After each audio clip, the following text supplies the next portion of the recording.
اگر توکل سیکھنا ہو تو پرندوں سے سیکھو کہ وہ جب شام میں اپنے گھروں کو جاتے ہیں تو ان کی چونچ میں کل کے لیے ایک دانہ بھی نہیں ہوتا۔ شیخ سعدی رحمت اللہ علیہ اور ان کا بیٹا تہجد پڑھ رہے تھے۔ دعا کے بعد بیٹا بولا، بابا جان سب سو رہے ہیں اور ہم عبادت کر رہے ہیں۔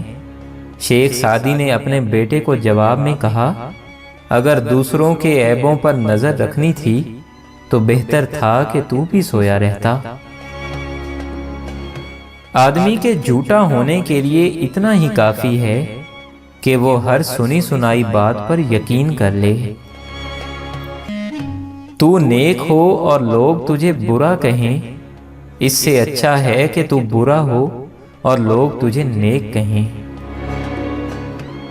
زندگی کی درازی کا راز صبر میں پوشیدہ ہے۔ میرے پاس وقت نہیں ہے ان لوگوں سے نفرت کرنے کا جو مجھ سے نفرت کرتے ہیں، کیونکہ میں مصروف رہتا ہوں ان لوگوں میں جو مجھ سے محبت کرتے ہیں۔ نادان ڈھول کی مانند ہوتا ہے، بلند آواز ہوتا ہے مگر اندر سے خالی ہوتا ہے۔ کبھی بھی بے وقوف کو اپنا رہنما نہ مانو، خواہ دنیا میں عقل مند نہ رہیں، کیونکہ خوبیاں کبھی خامیاں نہیں بن سکتی اور نہ اچھی چیز کی عدم موجودگی میں کوئی بری چیز بہتر اور اچھی ہو سکتی ہے۔ آدمی کے علم کا اندازہ تو ایک دن ہو ہی جاتا ہے، لیکن نفس کی خباثت کا پتہ برسوں بعد بھی نہیں لگتا۔ جو تجھ سے وابستہ نہیں تو اس سے وابستہ نہ ہو۔ جو انسان دوسروں کے غم سے بے نیاز ہے، انسان کہلانے کا مستحق نہیں۔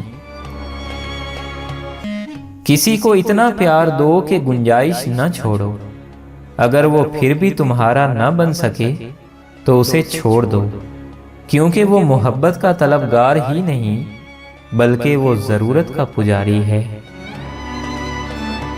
میں پوری زندگی دو بندوں کو تلاش کرنے پہ بھی تلاش نہ کر سکا، ایک وہ جس نے اللہ کے نام پہ دیا ہو اور غریب ہو گیا ہو، اور دوسرا وہ جس نے ظلم کیا ہو اور اللہ کی پکڑ سے بچ گیا ہو۔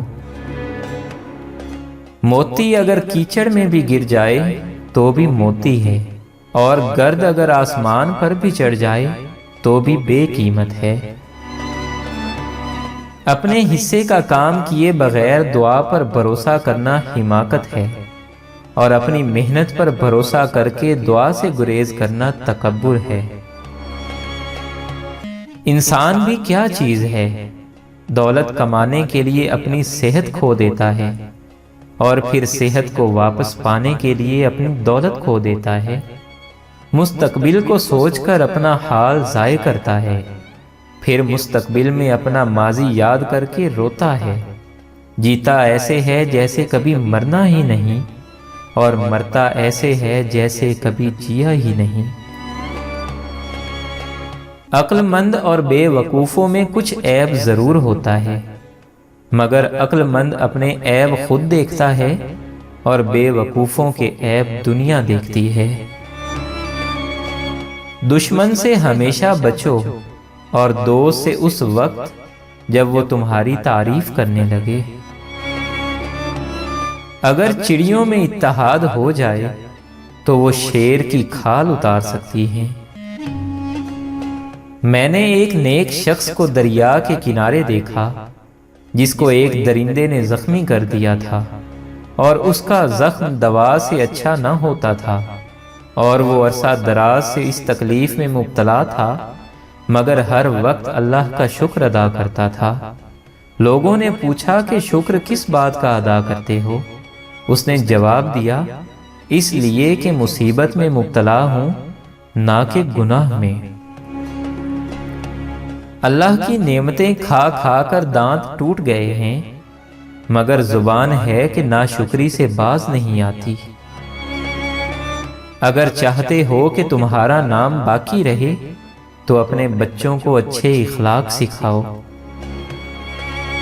انسان کو جتنا لگاؤ رزق سے ہے، اگر اتنا رزق دینے والے سے ہوتا تو اس کا مقام فرشتوں سے بڑھ کر ہوتا۔ آپ کے اخلاق کی قدر بھی لوگ اس وقت کرتے ہیں جب آپ کے پاس دولت اور طاقت ہو۔ غریب کتنا ہی خوش اخلاق کیوں نہ ہو، لوگ اس کے اخلاق کو اس کی مجبوری سمجھتے ہیں۔ اس سے تو خاموشی بہتر ہے کہ کسی کو دل کی بات کہہ کر پھر اس سے کہا جائے کہ کسی سے نہ کہنا۔